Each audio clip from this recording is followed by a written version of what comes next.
Telehealth is the use of telecommunications to provide clinical health care from a distance.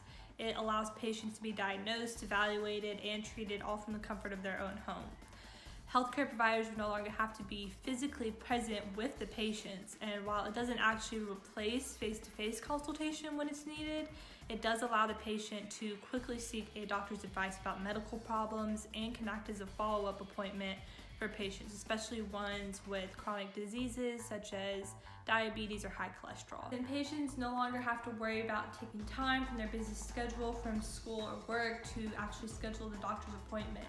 They would have 24/7 access to one of the healthcare providers, and they would no longer have to wait 1 to 2 weeks after actually scheduling their appointment to be seen by their doctor. The wait time would also drastically be decreased because with a normal doctor's appointment, patients are having to wait several hours until they are actually seen by their healthcare provider. With telemedicine, patients would be able to get in contact with their healthcare provider within about 10 minutes.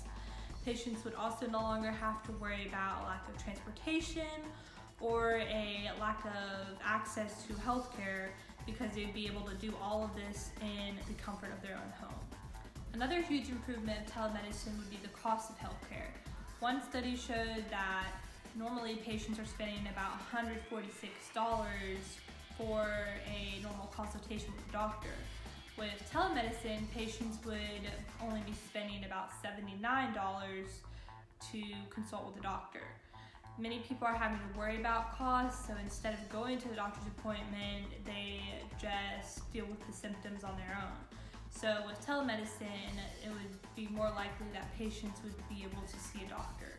And this would be a huge impact for college students who may not have a job and are having to worry about school instead. Telemedicine could also provide patients with the necessary equipment to measure their own vitals, such as blood pressure, blood sugar, temperature, things like that. Patients with chronic illnesses such as diabetes or high blood pressure would no longer have to continuously go to a healthcare provider to get those vitals measured. This would also be very beneficial for pharmacies because it would allow patients to renew their prescriptions over the phone instead of having to go see a healthcare provider to get those prescriptions renewed.